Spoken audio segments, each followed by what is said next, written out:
Hey everybody, and welcome to Queued Up, an exciting weekend of esports ahead, and we've got all the news for you here today. Attached is officially retired from Call of Duty. He's got a great video on YouTube, and we're going to talk about it more. We've got some League of Legends action coming up this weekend with all the regions entering the playoff stage.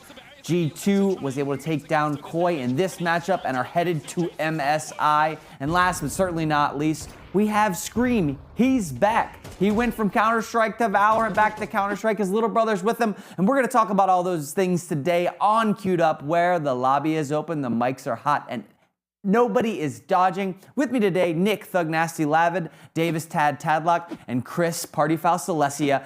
Exciting to see you guys. Welcome to the show on a Thursday. I always love the weekend show as we jump into it. And we're going to do that. We're going to jump right into the feed. And we're starting with Mr. Nick Thug Nasty Lavid.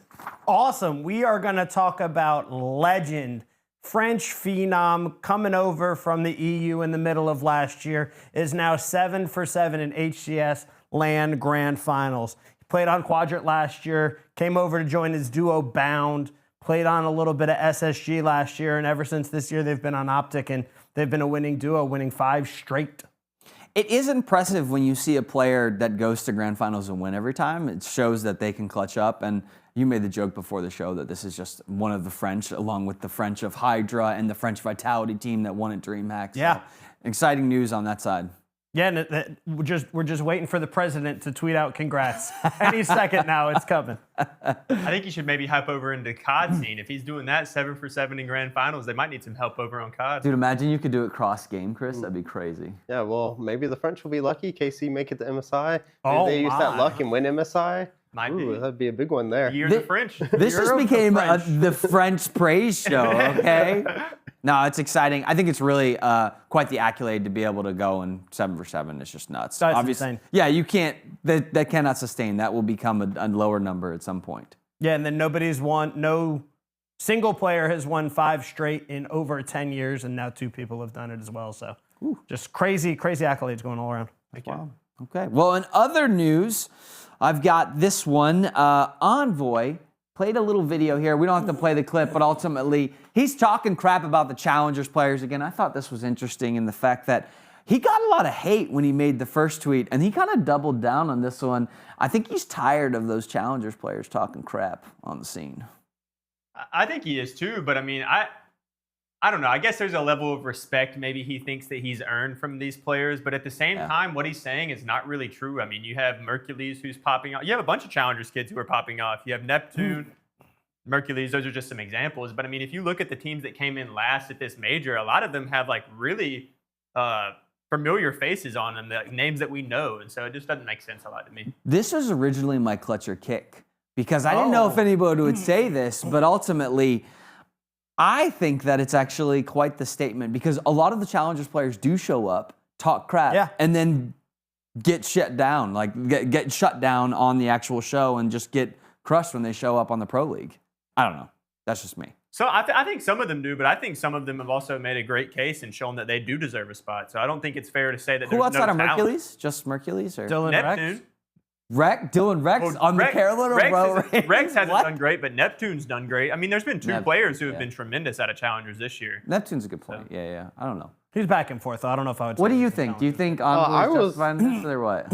I mean, I think it's just to try to get in their heads a little bit also. Maybe he's trying to say that I've been here, I'm winning, you can't talk all this crap to me now. But as he said, like we've been watching Neptune, watching Mercules. I think Rencore and Super as maybe well. He's like thinking outside of those 2 or something. I don't know. I thought it was maybe he's just trying to double down. It seems to be the way to go right now. Most people are doubling down on what they say. Maybe if he thinks he takes it back, he looks like he's getting the to get to him. Yeah. I believe that. But I don't know. I don't think it's unjustified. I'm with Davis on this one. Davis. Yeah, I don't think I respect the double down. At least you're standing on what you originally said. Yeah. But at the same point in time, it's like, why are you even talking to the Challengers kids? Like, why are they affecting you so Well, because much? I think Super is coming from Challengers, and obviously that's the biggest reason would be the why behind it. I think that's more of it. I think that the whole beef with that just has continued to spill over this whole thing of if there's Challengers players or not, and that was just like the cherry on top. I think it's interesting because of the there's a lot of issues within challengers right now. As far as like, if you were to go play, like, that's going to be self-funded. Like to go to events, to go to an event, to go get a team pass, travel, hotel. Yeah. It's kind of on the team, and then like the practice. And if you're practicing, you're not normally working, right? So like you have to have a little bit of money to go and do that, and then the monetary reward on the back end of it is like you might get a contract to go play professionally. So it's like, what is the type of person that's showing up to do that? Well, it's somebody that's really passionate, but they might not be like in a good spot for it. But I don't know. It was just, it was interesting from a comment perspective. Yeah. But we'll go to you next, Davis. Go ahead. Yeah, so for me, I'm jumping over to Counter-Strike, and we have Pimp, who's a very well-known caster over in Counter-Strike, who actually had the opportunity to do his first soccer, football, whatever you call it, match yesterday, actually. And it was a European final, so a very big game. It was the Conference League, but still a very big game to be commentating. And I think it's really, really cool. Just Pimp, a guy who's been around the Counter-Strike scene for a long time now, being able to see him on like one of the biggest soccer games of the entire year. I think that's super cool. So I wanted to talk about it a little bit. Yeah. He has an amazing voice. Yes. It's very recognizable. I think it'll do really well on the soccer side. I'm a big fan. Yeah, no, I love it. I love seeing everybody switching over. It's showing that there is a bridge between sports and esports is great to see, and especially, and not when you're just talking about playing or anything like that, but actually commentating is great to see. And they have a big enough platform where I think it is transferable, because we've got some amazing sportscasters like, I don't know, Jim Nantz. Like, he can do all of the sports stuff, right? And so him being able to do all those, like, if you put him in the Counter-Strike booth, he might struggle a little bit in a different way because he doesn't have the game knowledge. But once he got the game knowledge, I think he could do an excellent job on that. So it's like you can go both ways. 100%. But this is one of, I don't think we've seen another case that's like this. I don't think so either. This is the first time that I'm aware of it. I think it's super cool. No, love it. Okay, cool. Chris, go ahead, give us yours. Yes, so mine is talking about best of fives because we are moving into Fearless with MSI. Every region is playing best of five for playoffs, and LTA North is at a whopping 3 best of 5 series played. It's crazy. And that is since first stand, so that includes some first stand games as well.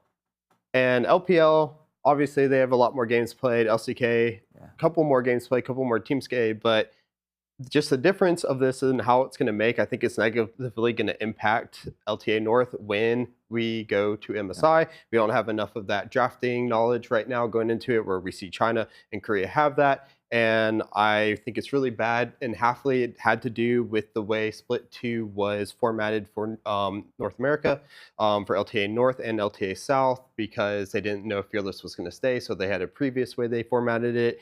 And then when they did the swap, they were like, well, we're going to kind of keep it, have these kind of different this like positioning phase, group phase into this. And then they finally have best of fives and playoffs. And right now the teams are either 3-0ing or maybe you get a 3-1 if you're lucky. But the last 2 games that we saw were 3-0s, fairly quick. They could have been turned over, but the teams just weren't good enough. Shopify Rebellion just wasn't good enough to turn it over. And then Team Loca just got mopped by Cloud9. So right now I think we're in a really bad spot. And I think half of it has to do with how the LTA North management team or just the LTA, management team had done when they were formatting this. When they knew the Fearless was coming, they should have just put in best of 3, best of 5, and then moved on. Yeah, this is one of those, like, when you see how the regions are set up and they're all so different, it's really concerning, because it's like North America already has kind of the cards against it, and this is just another case that like they're just going to struggle in best of 5s because of it. Yeah, that's exactly what I was thinking. They already are one of the weaker regions, and the fact that they don't have the competition to push them to like that moment where it's do or die game 5. If you're facing up against like a LCK team on a world stage in a do or die match and you have no experience, it's terrible. Well, and you're going to be X amount of people deep because of the Fearless draft. If you've never even made it that far, your agent pool may not be that deep. So it's like, I guess my question to Chris is like, how does LTA make up that gap, if at all? So the one good thing is that we do have 2 teams that do have fairly deep pools, and they've already shown it. Both FlyQuest and C9 have experimented a little bit with some of their drafts, not even going the full Fearless. We've kind of seen some drafts from them, or at least I have, where you would think that maybe this would be a 4-game 4 or game 5 with how they've been drafting out. Players like Boppo, Thanatos are both fairly solid in their roles, so they have one of those deeper pools. The issue is just that, can the rest of the team make for it up as well? But how do you push onto that when you have teams that are drafting well from LPL, LCK, and LEC as well? Because we've seen now G2 are drafting much better has led them all the way to the grand finals. And then LCK, LPL are always experimenting anyways, regardless on whether or not they're winning with those or not. But we see a lot of kind of what you would think more of the picks that would be a little more unpredictable coming out of them, or maybe just not as meta as you would think, but they're already doing those and playing those well. Like we've seen Senna come out a little further ahead than we saw in North, coming out of LCK and LPL, and then finally made its way to LTA and LEC. So right now we're just kind of behind, and I think that if one of those two teams don't make it, then it puts us a lot further behind us. Well, actually, only one of them make it, because now that I remember it correctly, we don't have the 2 spots. We only have the 1 spot. So either FlyQuest or C9, if they don't make it, then we could fall behind far in the pool this for MSI. Yeah, not looking good for us, especially in North America on the just the draft side. I think that game we're going to kind of lose on the back end of it. So not a great thing. Nick, give us yours next, man. All righty. Simple. We all know and love him back into the scene. Unfortunately got knocked out at IEM Dallas early on, but still over here waiting for the Austin Major, playing in some Face It Pub matches, and he got 13-0'd by the likes of Monacy, Nico, and Magic. So I'm not the best when it comes outside of the top teams, but looking at those 2 rosters, it seems like he was dealt quite a bad hand, and he got dealt in that match, and that was actually pretty funny to see. He's probably not on the losing side much, even in Pugs, so crazy to see him get 13-0'd. I will say, I think his teammates in this game were stream sniping him, and they had VPNs. I'm pretty sure 3 of his teammates had like 170 ping, so they were all just like throwing. But still lost 13-0, but still. It's crazy how much this article got, like, this tweet got so much traction on, like, stuff like, oh, because Simple can't beat Falcons. And it's like, yo, this is like, they're not taking it seriously. They're joking around most of the time, so. Simple was streaming this match. You can go back and watch it. But yeah, his teammates were actually, like, on 170 ping and just trolling him, so. Yeah, never the case. Love that. Okay, I have Hooksy not getting picked up by Astralis, which we saw him, they were runner-up for PGL Astana against Spirit. They had a great event. He had a great event, but Astralis chose not to kind of go with them. Obviously, Astralis is having bigger issues with their entire organization. We don't even know if they're going to be in Counter-Strike. This could be a reason why, but it's crazy. But at least he was able to get some street stock because of this, and I thought it was a cool tweet, and sad that he didn't get picked up by anybody yet, so. Yeah, no, I'm curious to see how it goes going forward because, again, we had a long conversation on the show a couple weeks ago about him, and I thought he was going to get picked up because of how well that they were playing as a group of 5. So to see him get let go, hopefully it just means that he can go somewhere else and he's not tied down to whatever sinking ship that Astralis is right now. And we'll see. Hopefully, hoping the best for him. Yeah. I mean, definitely probably we'll see some post-major, mix-ups and everything. And obviously when you have a good event like Astralis, Astana, with Astralis, puts, as you said, puts a little street cred in there. So maybe a team that, maybe of course not the top, but maybe a mid-pack team may be able to look to pick them up at the end there. So yeah, we are going to have a break after this major of all of the roster shuffling that's going to happen as we prep for the next half of the season. So we'll see, but hopefully he ends up landing in a great spot. Yep. Mm-hmm. Cool. Davis, go ahead, buddy. Yeah, so mine is staying in Counter-Strike, actually going, you don't have to play the clip or anything, but it's the creator of Counter-Strike, and he's talking about how cheating in multiplayer games has become an epidemic. And I just wanted to talk about this because the last few days, especially, I've seen Face It, one of the biggest Counter-Strike platforms there are for competitive Counter-Strike play, has banned a ton of players that are like actually known and own like some pretty decent professional teams that compete. And I just think it's super sad to see. And I mean, I guess it's just, you can't really combat the technology that well because it's always evolving, and maybe you have a cheat engine for a couple months, and then the next month it's completely that people can just go around it. The hackers evolve, the program evolves. So I think it's super sad. I mean, I just wish there was a place where you could just go and know that you're playing a legit person and know that there's not any cheats or anything involved. And I don't know how it's going to be able to stop, but hopefully they'll be able to figure out a way to do it. Online, I don't think it's going to happen anytime soon because as soon as one advances, the other side's going to advance, and it's the constant space race to see who's going to get there first. So that's where it's like when it comes to pure competitive games, land's the only thing that matters to me nowadays. Yeah, this makes me sad because it's like I know that I'll always have to deal with hackers. I was actually playing a Counter-Strike Premier game yesterday, and I was like, one of my teammates was like calling out stuff like really specifically, and I was like, hey, like, are you just cheating? And they're like, yes. And like, Nice, bro. I mean, like, it just sucks because like it ruins the experience for the other team, and like I don't feel as validated in my win because they were just like, you know, and so it's just like all those things are really bad. Obviously, I have a war against hackers, so if you're a hacker, I hate you. That's all. Wow. Look straight into the camera on that one. Enough said. Tough follow-up. Chris, what do you got? I mean, as you all mentioned out, it's a never-ending battle. I mean, and it's for multiple different reasons as well. Either trying to sell high-level accounts so that people are just hacking, they want to sell a high-level account to someone else, so they're trying to make money, or if someone just wants to feed their false ego. Oh, I'm, diamond in this, but they would never make pro because they're hacking. Would get showed out instantly. If they tried to ever go into some pro league or even a challenger scene like that, they would just get instantly outed because they've been hacking. So I never see the reason why like they would do it, as I said. But I mean, for me, I've always been like, are you trying to sell an account, or are you just trying to do like the ego thing? The ego thing you're gonna get outed regardless. If you're trying to sell the account, I mean, there have to be better ways than hacking, but at least it makes a little more sense in my The only thing we can do is report them. Yep. That's right. As always. We're coming for you. We're gonna report you. If you're watching, Only you can prevent rampant cheaters amongst different video games. all right, Chris, give us the last one. So Sardart is retiring. He's been all over. For North America, probably most notably because he got a $6 million over 2-year contract with TSM. Didn't pan out too well, but he was a very good player regardless leading up to that. Flash Wolves for about 5 years, I believe 2013, 2018, he was with Flash Wolves. Went to MSI, got top 4 with them twice. Then went to China, played with Suning, ended up getting top 2 in 2020 before he ended up moving to TSM. Then he went back to Weibo Gaming after the stint with TSM. Ended up in the what's now the LCP, the Pacific region. He ended up going to I believe CFO for a little bit, and then ended on Vikings this year, where he ended up playing the winter split, and then decided to moving into his retirement into the spring split. But a very good player nonetheless. I thought he had an awesome, he was really fun to watch at the time. I didn't like his stint in TSM too much, even though I was a TSM fan. I thought it was like an overpayment. He didn't mix out too well because sometimes when you bring the imports in, it just doesn't work out. But I think his time leading up to TSM was really good. His time after TSM was a little bit of the decline. But regardless, a great player retiring, and I thought it should be shouted out because, I think he had a really good resume.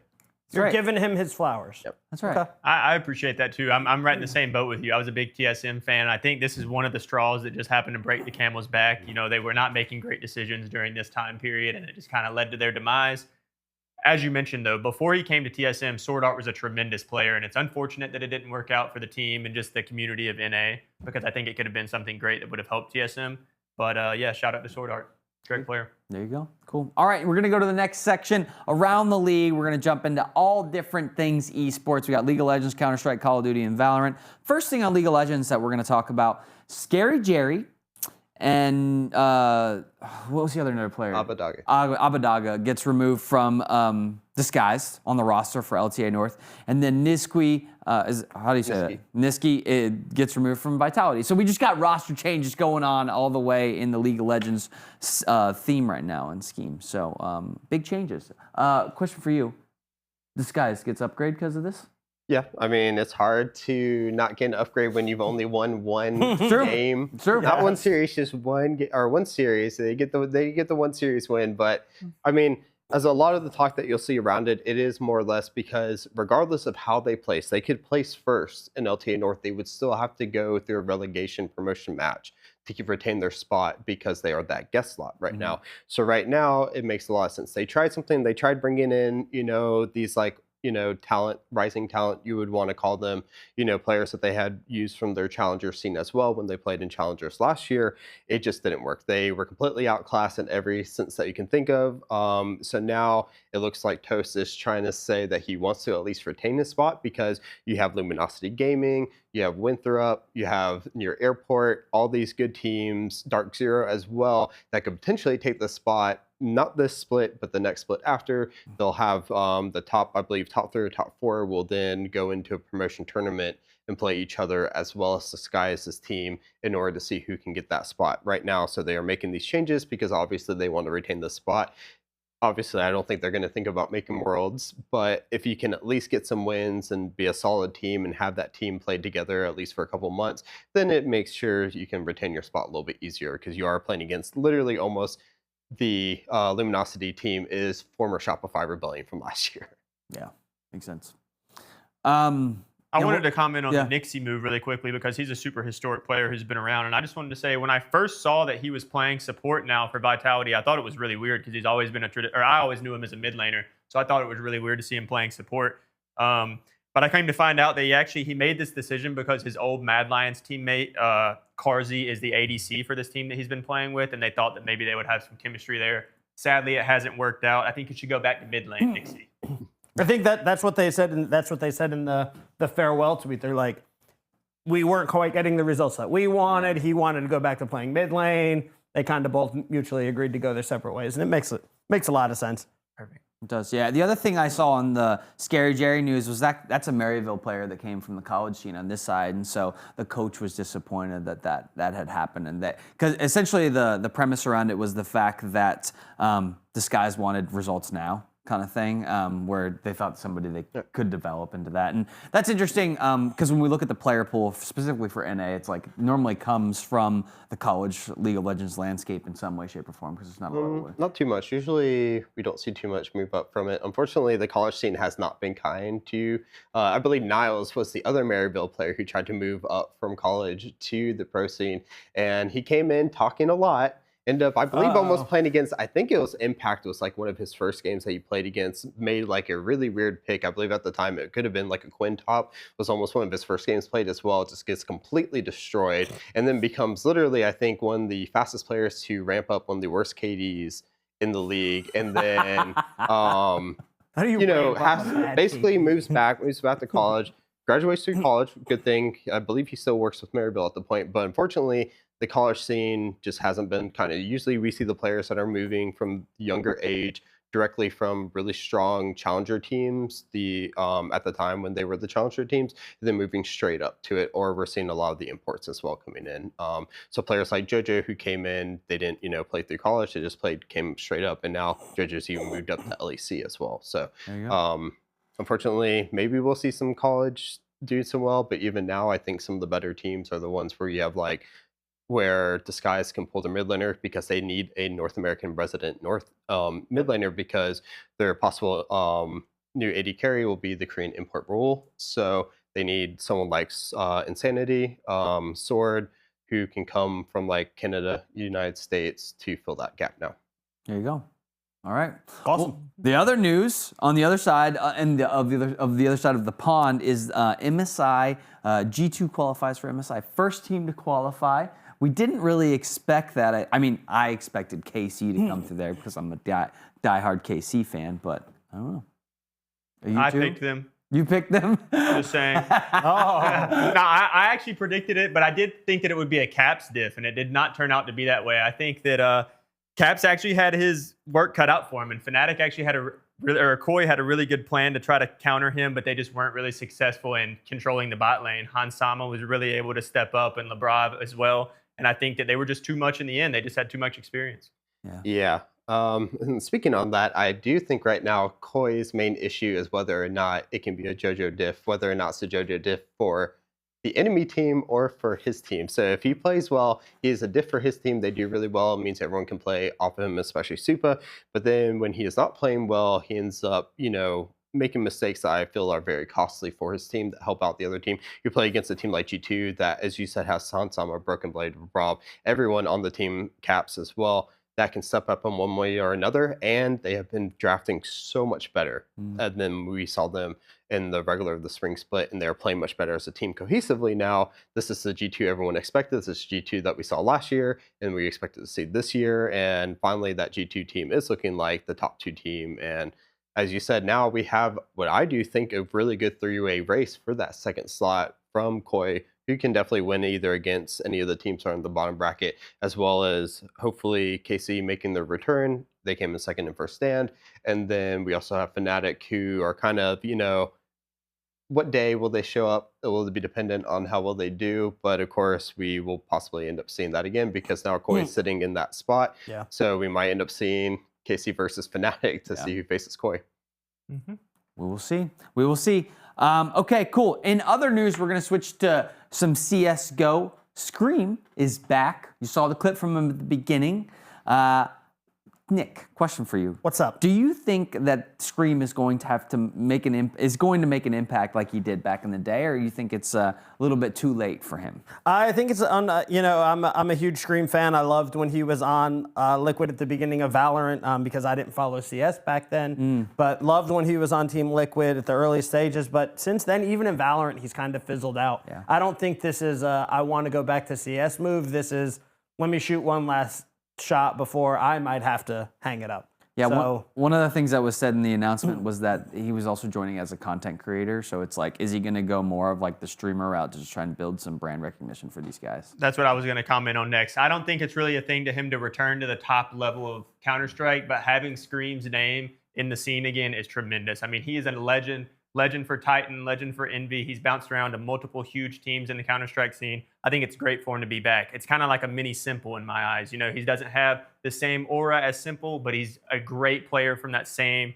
era of Counter-Strike. And I think we need that bridge with the old guys to the new guys because they bring that emotion and passion that I feel is lacking from the younger generation. They like to be very nonchalant. says the young guy on the desk. I like that. That's right. I feel like Food did a win-win with this, right? So they have him, but as you said, they put the content creator. So maybe if they start going through scrims and it's not really working out, they try to put them in. They're not winning rounds, they're not winning, games. Then they can just be like, well, we just keep him as a content creator. Maybe we throw him in for one game or two versus like a really weak game. He does well, but then when they start playing, like if they start playing against the higher teams like the Falcons or Vitality, if they at least want to show up, maybe not exactly win, but put on a good show, they keep the initial 5 roster and have just him on the side, hyping them up. Yeah, I mean, Scream has some crazy clips out there, like donk level clips. That's like clap, click, click, click, click, click, and gets 4 kills, and you're like, whoa, that happened really fast. So it'll be interesting to see. Obviously, we're not going to see him for the major because that team did not qualify for there. But give him 6 months, and we'll see where they land. I don't know. He's one of the best head tappers there's ever been. It's so good. And then the Austin Major is upon us. There's a lot of different things. I think one of the things when I was looking at it, I was actually on Counter-Strike yesterday, right before I played the game with my hacker. I got to, I played with the bracket on there because you can do the stage 1 bracket. And what a mess of just trying to figure out these stage 1 teams. It is just all over the place. It is. There's so many teams. And even with us, like watching as much Counter-Strike as we do, it's hard to really understand all these teams because they're coming from so many different qualifiers. It's really cool to see, but it's really kind of hard to judge exactly how these teams are going to be able to match up against each other because they don't play each other that much and they're supposed to be on the same level. So it's hard to determine. Yeah, I agree. Like I was looking through it and when we were trying to make our picks that we'll have for later, I was just like, there's like one team I'm really sure for, but then the others I'm like, okay, maybe I just want to pick one team to try to be a little bit different and see if I can maybe like knock it up a little bit around here. But it was kind of fun to look at the different qualifiers though that they went through and try to see how like we can match them up through there. But as you said, it's gonna be a complete chaos going through these first stages. Who's gonna go on a nip run, Davis? That's who we need. No nip. Who's no nip like run? It's looking to me after last week like out of the first stage teams, I'm looking at Heroic as the team that looks the best to shape up against these other ones because they showed me that they can compete against some of the teams that are already qualified for stage 3. So if they can compete against them, theoretically, they should be able to. Have you been looking at my notes? I had that a little bit late. I saw Simple's picks. He had picked NRG as one of his 3-0 teams. I think that was a brother pick. I think that was like maybe. That was a homie pick. Sorry, not a brother pick. That was a homie pick. Yeah, that was a homie pick. I did not put them in my 3-0 for pick'ems. Just so we're clear. And again, I thought I did all of the red string math to understand the different stage 1, stage 2, stage 3 stuff. But it's like how there's Falcons, FaZe, 3D Max, and VP in stage 2 and not in stage 3. It's like the fact that the Falcons were in stage 2 is odd. Yeah, I was like, I agree. How did you get here? But I couldn't backtrack enough to understand that. But it was like only 16 to 8 and 16 to 8 and 16 to 8 one more time until you actually get to bracket play. So should be fun. Yeah, a lot of Counter-Strike too. I mean, it's spread out over the next 3 weeks for the actual major, so we're going to see a lot of matches going into it. Yeah, almost nonstop too. The 3rd through the 6th, the 7th through the 10th, and then the 12th through the 22nd. Yeah. So it's like over the next couple days month. off, and that's it. Yeah. It's going to be a Valorant match or CS match a day. Well, I'm excited to see who you guys' picks are for pick'ems, which is going to there, come up we'll in a get little there. bit here. Switching over to Valorant. I saw that the first Valorant event in China on mobile devices, on our clicky clickies in front of us, no clicky clickies, touchy touchies, is going to happen. It'll be interesting to see. I don't know how that plays, but it'll be. I think it'll be popular though. I do. That's my number one question: is how is it going to play? Because I don't really understand how it's going to be feasible to happen. But if they can make it happen, I'm sure it'll be big, because if you look at the other mobile games, they all blow up. So I think this could be really big for Valorant if they can figure out how to do it correctly. Yeah. Yeah, I just don't know how feasible on the mobile device it will be. Yeah. I'm interested to see if they come out with any like peripherals that will help, like that might could go Well, in with your- usually they ban those type of stuff. Yeah. So usually it's just like the all Usually. claw in through it, and I'm assuming it's going to be the same because I really play some of the other mobile games that they have shooters as well, kind of like that. Yeah, they don't have a and I know like Mobile Legends is really big over there as well, so it definitely has the scene for it. So it's obviously, I think, a really good place to either been that or somewhere in Southeast Asia, probably win some of the best places to either kick off that tournament. Obviously, they have the OnePlus, which is really big, so they have that phone sponsorship, which means they'll most likely be using those OnePlus phones as well there, which is actually really good because when you think about it, OnePlus isn't the biggest technological advanced phone. They have some of those kind of mid-range specs. They do have their flagships, but it means obviously it can run on some of those phones that may have mid-range specs, which are really good for others. So we'll have to see how it plays out. Yeah, it's just accessible, right? Anybody can download it. It's free to play. You give a chance. You go shoot the qualifiers, Obviously, we haven't gotten to play it on the NA side. It's supposed to come out soon, but it's just how comfortable is it really to play on that side? None of us really know. So Sounds like Davis has never played any Fortnite mobile. No, I've played it. It's just insane. Building on there is... Dude, Yeah, it's tough. insane as It's well. hard. Yeah, it's insane. Yeah. Well, so for COD Mobile, we always used to use controllers. We would just connect the Bluetooth to it. Obviously, they can't play that in the Pro League, but when with said he just was the against amateur that. hours. Cheating. Oh, it's not. That's not hacking. You can connect it. That's not hacking. That's just that's a buff. That's a buff. That's an advantage right But- there. Yeah. Still might get fried by some cracked out mobile player at that point still. So There's a little bit of lag when it comes to the controller input to the screen, so it's Now- kind of a It balances disadvantage. out. Balances So out. he's cheating and he has excuses. Got it. In other news for the Valorant side, Masters Toronto, the rosters are set. Go ahead and show us the graphic here, but these are the teams that have made it to the Toronto event. There they are. G2, let's go! G2 and my VR Sentinels for NA. Who's everybody's pick? Who's going to go the farthest from NA? Or I still think it's G2 right now. I do too, personally. I think it's going to be different because of obviously the new patch and everything at the major, but I just think, or at the Masters, but I don't know. I just think G2's too Yeah, what's Trent gonna play now? Yeah. He can't. No Teo. Well, he still can. It's He just can. technically can. Not nearly as not nearly as strong. Strong, but can be there. Yeah, this one for me, it's like, dude, any of these teams I feel like can win in any given Sunday. It's just crazy. It's so hard to pick a team and what they're gonna do, especially because we saw some weird different streaks between EWC and the Masters event, where like multiple different teams qualified, like NRG. It's wild. Yeah, that was one thing I was actually going to say, and it's kind of weird seeing MIBR up on that graphic, and they just fell flat on their face in this EWC qualifier, and it's like, they got to figure something out before that tournament, or they're not going to look good for our North American hopes. I agree. Yeah. Yeah, it was just wild. All of that was very surprising to me, I think. So it shows, I think, the current state of Valorant is like very much like kind of hit or miss on the fact that anybody can win. It's wild. I think so too. There's just you look at every other esport, there's giants in each game, and there's just not one in Valorant. You don't know who's going to win any given game. We have Heretics, who was undefeated the whole entire season. They go in the grand finals against Fnatic in the EU and get dog walked. So you just can't tell who's going to win. Absolutely. I think that's great, though, at the same point in time, right? It's like Yeah. we're turning into that, and we're like, oh, no, this is a match. I don't know who's actually going to win. And then you go to Counter-Strike, and you're like, who's Vitality beating up on this time, right? So it's, to me, it makes it Valorant a little bit more interesting to watch week in and week out. NA, baby, let's go. NA, that's all we care about. Okay, cool. Let's switch gears. Let's go to Call of Duty really quick. As you saw in the beginning, we get to see Attached in his retirement.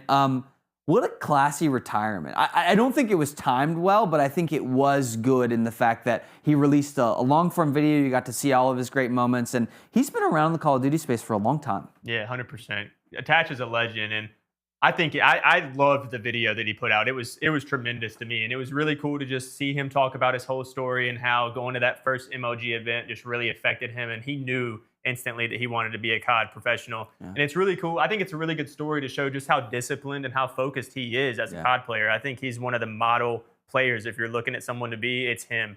He's respectful. He keeps his mouth shut. He does what he needs to do. He's always on a team, and he's been a legend. Yeah.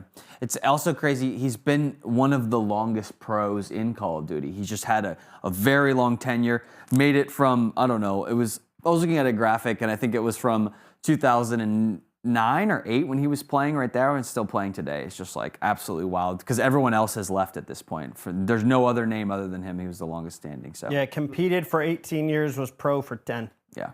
Wow. I mean, moving from events where you go from open, denial, winning there, but then moving into franchise league as well. So he's been on, both sides. He's been able to experience all of it. And, that's really cool. And as you said, he goes out, but classic video for retirement. Doesn't have to make a whole grand, I'm the best there ever was, but goes in there, he has the accomplishment, he has the accolades. He definitely should be proud of everything that he's done and what a, great run he's had. I'm curious if his opinion would have changed because I don't know who actually watched the video or not, but it was at one point in time, he's like, my last event was at Major 3, which was at FAU, and which is a complete embarrassment of an event. They were playing on a stage in a room much smaller than this to 35 people, and he said that was the last event I competed at. And it's like he said he misses the old MLG days when there was thousands of people in packed out arenas and there was challengers and there was other games going on. If he would have went to Dreamhack, would he have changed his mind? I don't know, maybe. I mean, it's a long time and a long journey at that point, so yeah, I don't know. Maybe. We'll see. In other news, I wanted to ask this question. We got a month about for champs to show up, right? We've got our 8 teams. They're locked in. We're playing.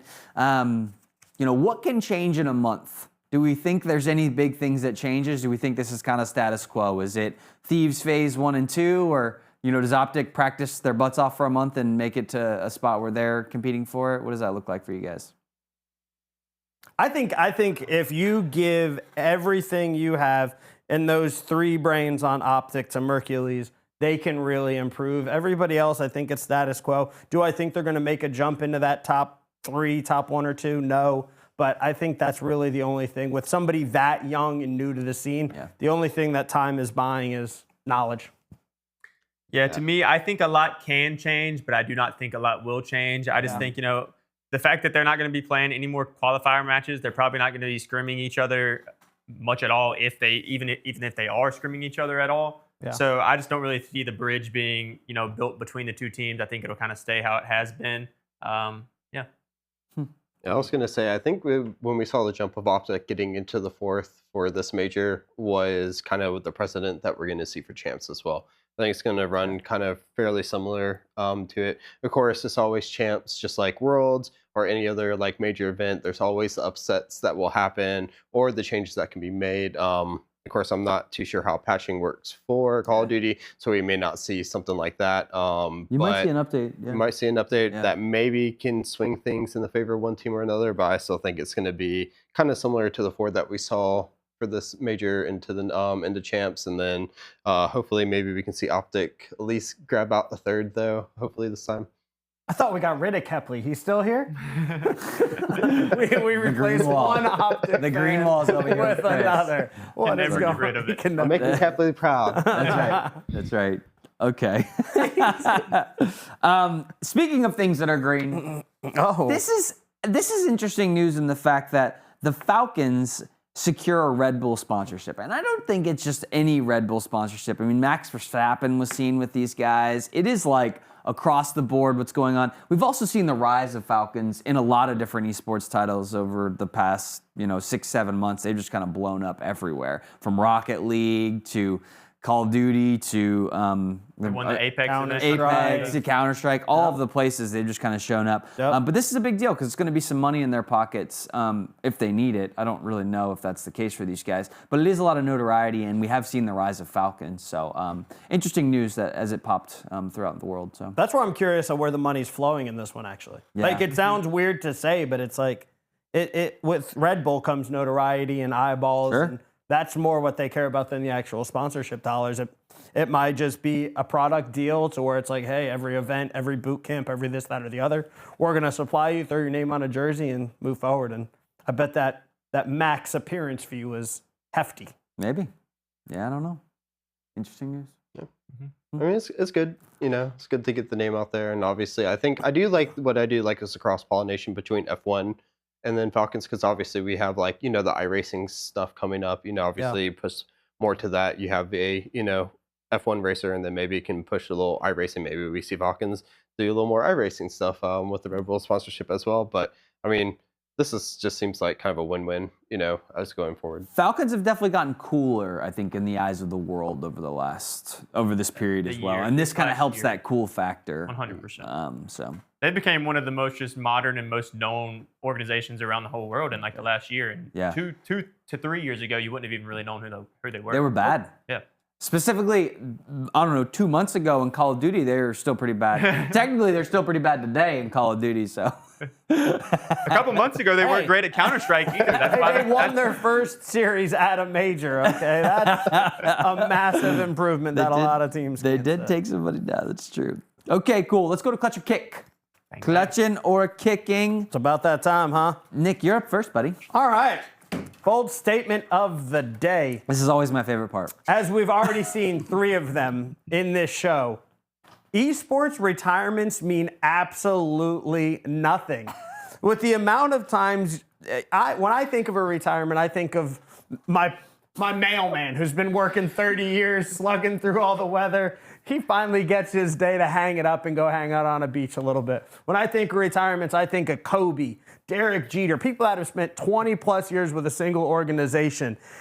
Esports, it seems like every other day somebody's retiring, whether they've been in the scene for 2 years, whether they've been in the scene for 10 years, like Attach or whatever the case may be. It seems, and this is going to sound extremely harsh, seems more like a cry for attention. It's like, oh, look at me, look at what I did during my career. Here, everybody look at me, and I'm going to go start to do content now. Please, please stay with me, kind of thing. And then more often than not, no offense to Tens, is Tens' #1 fanboy here. He retired last year, and he's already competing again this year. It's like esports retirements mean absolutely nothing. Let's see if you guys agree. Okay. So I was already holding this up. So you say Tens. For me, it's my love for Double Lift. I love Double Lift. Yeah. I think he's one of the staple of North American League. But he has retired, come back so many times. So I don't really think it's as much of a cry of attention as you think. For me, what I think is more to do is that they don't know what else to do. Yeah. You know, when they're gamers, someone has 10, someone has Double Lift 2 is a true gamer at heart. And we saw how Double Lift did in Annihilator Cup. He literally could have gone to any other esport almost. Yeah. You know, like Street Fighter, and probably made a name for himself, but that would have still been unretiring from esports competitive. Now he's back at NA. Obviously, it's Challenger League, but he's still playing competitively now. So I agree with you. I think it means nothing, but more on the cry for attention. I just don't think they know what else to do. I think they're true competitors at heart, and the ones that unretire so quickly is because they realize that there's possibly missing a void. It's unlike, you know, traditional sports where you have the longevity unless you get, you know, like a actual like injury that physically puts you out. They're able to stay in because obviously money's good. They have a little bit more rest time in between. You know, they have the practices, and you know, it's a little more normalized for them to stay in longer. But I absolutely agree with you. New Kepley is so much better. Davis, go ahead. I'm clutching as well. The last straw for me was a couple weeks ago when there was a COD Challengers kid who said he was retiring from competitive COD. He's been playing for a year. So this is his first year in COD, and he's retiring. So Okay, cool. but I do want to say, like, for some people, I do think it matters, and I think it's really important to remember those figures. You know, those people that actually, if they are done and they're truly not going to compete anymore, like, we need to remember them and, you know, just recognize who really established the whole scene. So to an extent, they matter, but not very much at all with how overused it is. So I'm agreeing. I was looking for any reason to kick this one. Just anyone, but I just agree with all of it. It's just like the fact that people say they're retiring and they're not really retiring. The fact that everyone uses as a cry for the next thing they want to do, and then they don't know what the next thing is, and so they haven't really. Then they built come their crawling career. back. Yeah, so it's just one of those things in the industry. It's like I would love to change to where like, hey, you actually have to do it for 20 years before you can say you retire or something like that. There's got to be some criteria around it for sure. Or you're just taking a break, or you're whatever. I'm retiring. I gotta go. First super clutch. Super clutch for Nick. Okay, cool. I'll do mine next. Okay. Here we go. We've got Spirit. Team Spirit. You guys have heard of them before. They're Who do they have? they're a Counter-Strike team. They won some stuff recently. They have a decent player on their team. Yeah, Donk was on that team. This team, Chopper says they do not believe in boot camps. They don't do boot camps. It's not something that they're going to do in any event. They pick their events very, very strategically, and they have said that they are not going to do any boot camps moving forward. I think this is super clutch. I like this idea. You should be practicing when you need to practice. You don't need to bulk it all into one different setting and group. I think that they have actually shown that their lineups have been good, their strategies have been on par. They normally are on the same page when they actually do execute. Now the execution phase is where they struggle, and I think they just actually have to hit the head, for a Magix or a Chopper or whoever. But I like this. I don't think you need to boot camp. I think it's one of those things that people use as like the cramming for the tests. I don't think you need to do it. Anybody like to go? Go ahead. I'm going to kick. I think boot camps are extremely important, even in a game like Counter-Strike where you spend a lot of time together. Nothing beats spending time with your fellow teammates and getting better. Whether you're practicing from apart or not, boot camps are extremely important.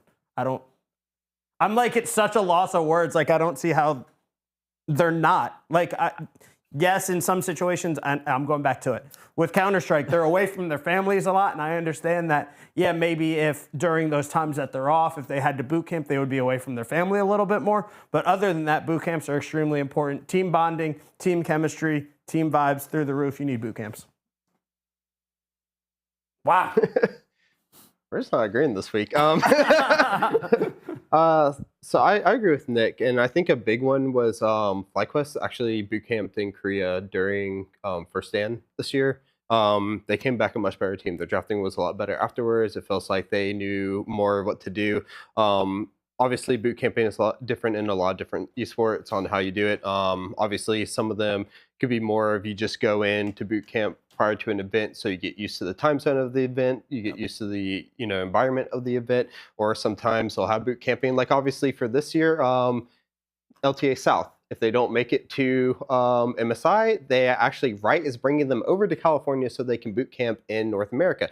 How much will help? I don't know, because obviously a lot of other teams may end up, if they don't make MSI, may end up going to Korea, China as well to boot camp, as they do for those North American teams. But it obviously has a little bit of an impact there, and we've kind of seen some teams grow that obviously I think should have made First Stand, didn't make First Stand. Now it looks like they might make MSI, so I think it is beneficial. So I was really torn on this one, and I want to talk about what Chris said, the difference between games. I think for League of Legends in specific, boot camp is super important because they all go boot camp in Korea because they know that's where the best players play, and they all come back better. However, this is about Counter-Strike. All the best teams from Counter-Strike are in Europe. This team's in Europe. Does not matter when or where they practice, as long as they are practicing and effectively practicing. So I'm going to clutch this. I don't think the boot camp matters in this situation. They already play the best competition. They already have the people around them that they need to play to get good. It's just about doing it and making sure you're doing it effectively. I also think, and I'm just going to give myself the last word on this one because I'm attacked by these kicks. It's fine. It's fine. These guys are kicking. But ultimately, it's like, I think that the actual problem with this team is they aren't practicing enough. It's not that they need a boot camp. It's they need to actually practice to be able to get on the game and get better. I think a boot camp is an excuse to practice when you should be practicing already. And I think a lot of teams use it as an excuse when they should be, when they aren't actually practicing. So that's my reasoning behind it. I'll let you have the last word if you like it, though, Nick or Chris. No, it's more chemistry for me. Beautiful. Yeah, I love that. Okay, cool. Who's next? Davis, you're next. Go ahead. So coming over for me, we're going to Call of Duty. And I have a pretty hot take here, but I think that Hydra, the submachine gun from Thieves, is on his way to becoming a top 5 player all time in the CDL. And I think he's already on the way there. I mean, for me, Hydra has one of the most insane POVs that I've ever watched. I think the one thing that I think that really, really hurts him is the fact that he's still early in his career. And I think he's got a few more years to go and continue to prove himself. But if you look at it, he's been the best SMG this year. He's been arguably the best SMG for the last 3 to 4 years in a row consistently. He's a 2023 world champion and MVP. And the thing that I want to talk about with this is look at the team that he was on when they won. He played with Skies, who's in Challengers. He played with Kismet, who's been on LAG absolutely struggling. And he played with Priesta, who's bounced around. He's now on Falcons. People in the comments were saying that he got carried to his world championship. The 3 people that he played with are struggling to even have a spot in the league. Hydra had a 1.3 KD at the event. He's an absolute top 5 player all time when his career ends, and he's an insane submachine gun. Anybody want to go first?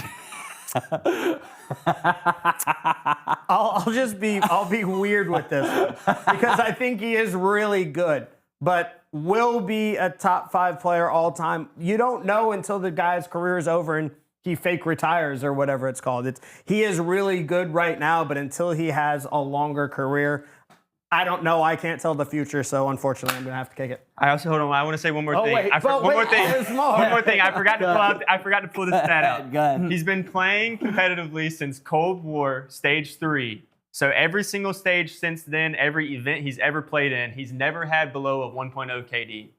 There you go. Is that All 5 years? Go ahead. That's 5 years. Okay. What you think of the Paco? You got him on there, I'll clutch huh? it. Yeah.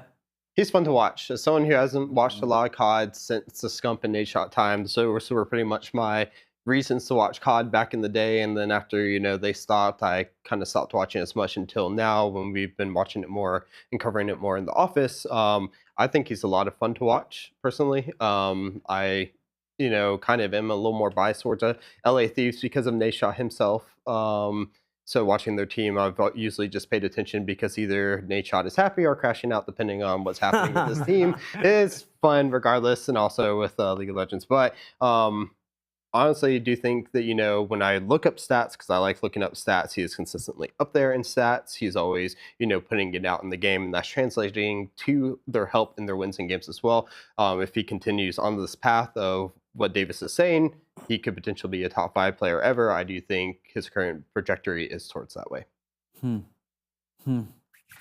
Top 5 is a big number. No, that's why I'm struggling with this one because it's like I don't think he'll pass Scump. I don't think he'll pass Crim 6, but I dang sure think he passes Clayster. Well, those are also ARs too, right? And so, like, That's if I, why- it could be top 5 player. And my biggest problem with this is actually the language barrier because I think part of him being an all-time player is actually the social element, and he's very likable on that side. Yeah.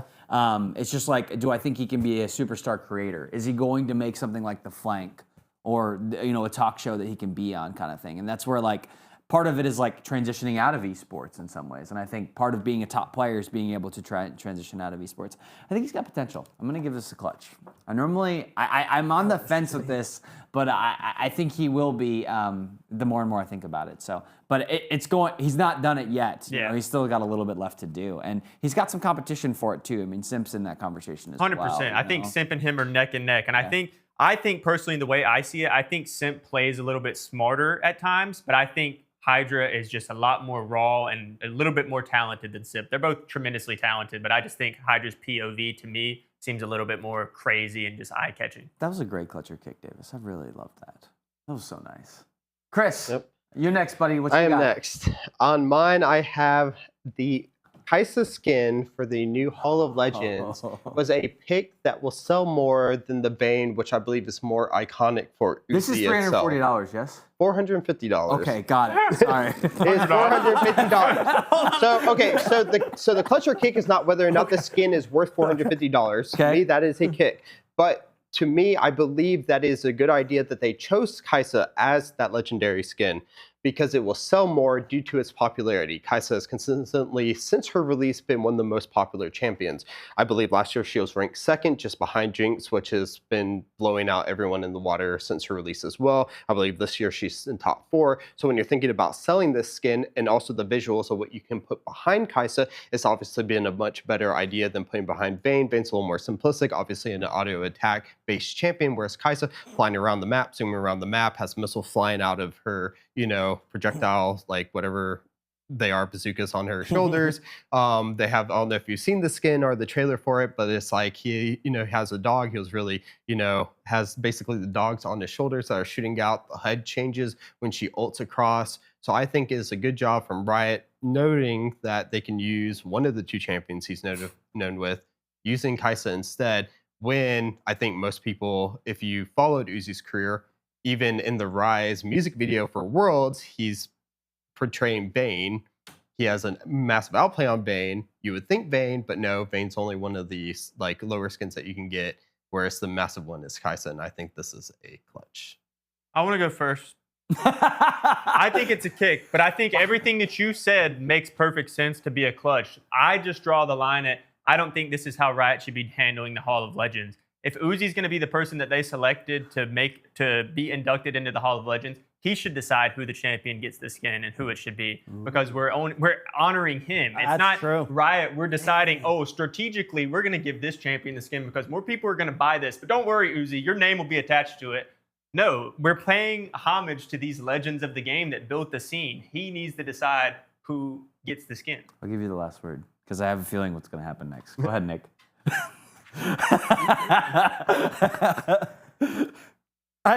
I was sold until that. Like, that does make perfect sense. If the person who's supposed to be the one that it's supposed to be after isn't the actual skin, if it's just to literally just sell more things, he might pick that. He might pick Kai'Sa too. I'm not saying that he's not going to pick Kai'Sa, but I think he should be the person deciding. And you guys hate this one. I'm going to kick it mostly because I don't think Kai'Sa is the most recognizable League of Legends character for the average consumer. I think that when we talk about Netflix, the Arcane, in the face of that, which is Jinx, not Jinx, what's her name? Is it Jinx? Jinx? Yeah, it's Jinx. Okay, I was right. Yeah, it's Jinx. I think that would be a better sell because you're trying to cater to the overall market of people. Go ahead. So we're going to have to knock up your League of Legends, like overall knowledge. Okay, so the thing is these Hall of Legends skins come with who they play. Uzi is not a well-known Jinx player at all. Yeah. He's good at Jinx because he's just mechanically the best player ever.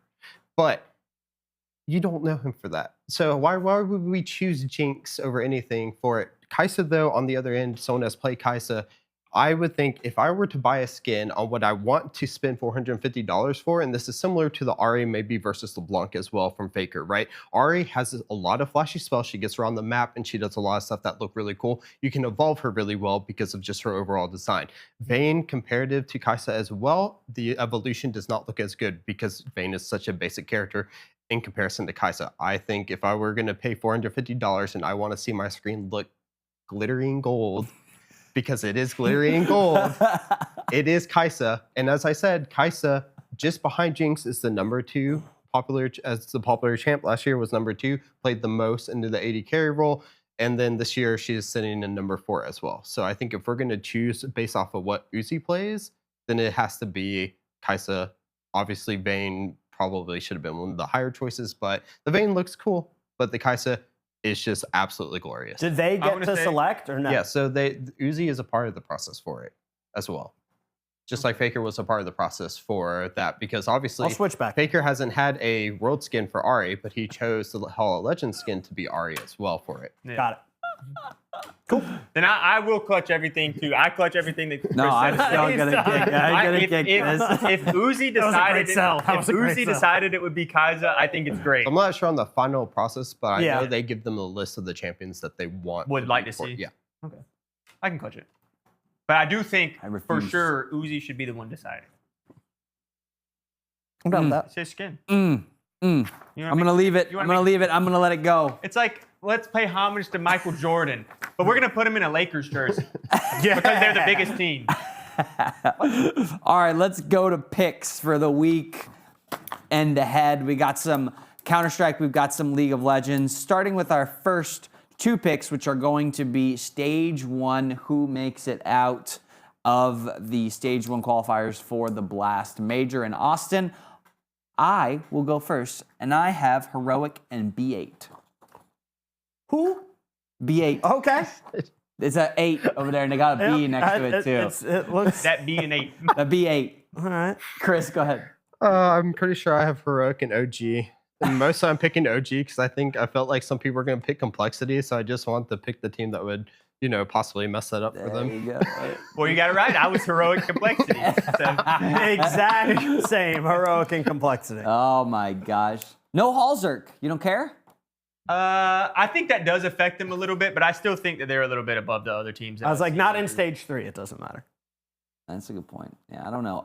It's interesting. They're Obviously, going to get out. Well, might not be 3. They might not be one of the 3-0 teams, but we started this thinking, hey, we might do all Stage 1 picks, but then we realized the chaos of we have no clue, and I don't even think the players have any clue. It's just like who shows up, right? But it's interesting. I have B8 because they have performed well against these teams before in the past. They look like they have a good record, and I'm a believer. And that's all. B8's a team that I've seen make it deep into the majors before, so I think that's a good pick for sure. Yeah. But there's a lot in there that could be picked. You got your. You could take the simple route and go NRG. You could go some FlyQuest on there in the backup. You got Ty Lue. Oh my gosh. Wild card. I could see Wildcard. Wildcard could go on an Wildcard, NIP run. Yeah, absolutely. That's your prediction? I like that. They Not- actually not played Vitality. 3-0. Not Yeah, not 3-0. He just liked it because you said Nip. Okay, you say Nip. Yeah, you Davis said is Nip, there. you got me. I'm in. Clutch. Super. All right, cool. Let's go to the next one. League of Legends. First one is Team Liquid versus Dignitas and Shopify versus 100 Thieves. These are LTA North matches. Okay. Davis, go first. I got Liquid and Shopify. Ooh, okay. Nick? We're on the same page again. Liquid Shop. Okay. Just kidding. 100 Thieves. That's what I said. Oops. That's He what I just said the got whole trained. time. I was just trying to be such a big team with him, and then I realized, nah, I like 100 He better. abandoned my ship. Chris. Mine is Liquid and 100 Thieves. All right. Okay, See, there you go. yeah. Okay, I am Liquid Shopify. Why 100 Thieves? I'll let Chris Because go. Liquid already destroyed Shopify with UG, and I think that 100 Thieves is, just a little cut above. I think FlyQuest completely trolled everyone when they had those 2 games kind of go long against Shopify last week. So I think it kind of misrepresented actually how good Shopify is, because obviously they can close out the games. They were in 2 winning positions. So they can close out either one of them. Sure. See, my thing is, yeah. I think I agree with that 100%. I think they absolutely should have won 2 games last week against FlyQuest and didn't. But that's the same reason that I picked them, because FlyQuest is the best team in the region, and they would absolutely dog slap 100 Thieves in my book. So I think that Shopify has it in them to easily win this series, and I think they performed well. They performed better than them throughout the regular season. I think it's a very... But remember, Shopify got dog walked by TL the week before. Yeah, but TL is better than 100 Thieves as well. So it's like we're talking about teams that are better than them. Slightly. I mean, I think that they're going to have a harder time against... Obviously, Shopify's mid's going to have a lot harder time against 100 Thieves, and the bot lane for 100 Thieves is also really good. That's as well. where I look at. That's where I look at the difference is the bot lane. What was your justification? I like Shopify less. There you go. Okay, cool. I like that one. That's a good reason right there. No, it's interesting because I am on the side of Davis on this one, and I think that 100 Thieves has been bottom ranked. I don't think have looked amazing, and I think when I compare these teams apple to apples, Shopify is just going to be better than 100 Thieves based off their rank alone. There's just such a disparity in their ranks and who they've played, and obviously there's going to be some skill differentiating in those teams, but ultimately in the round robin they all played each other once, right? And that's how the seeding was made. And so I think it's interesting that Chris is taking 100 Thieves. I don't really know. Just multiple members with a 2-point KD across Shopify versus everyone with 3 higher on 100 Thieves. I just don't see it working. Well, I trust your opinion, Chris. I trust his opinion too. I just took the historical data. Yeah. Shopify's been better thus far. Yeah. So. CJ, do you want to make this as a pick-em double down? We're making up things as we go now. We're throwing the hammer at this one. We're giving it a double. I'm still rocking with Shopify though. I'm rocking with them. There you go. All right, let's go to the LEC. We've got Fanatics versus Giant X, and then KC versus Heretics. Chris, you go first. KC and Fnatic. As you should. As you should. I've got Fanatics and KC as well. Nick. Exact same, I promise this time. Repeat. There it is. Okay. Done. Not much to No talk argument about this there. time. I just think they're too good. They're just they outclass the other teams too much. I mean, Neither of these teams should be on the bottom side of the bracket. well, it's crazy that KC lost to Koi.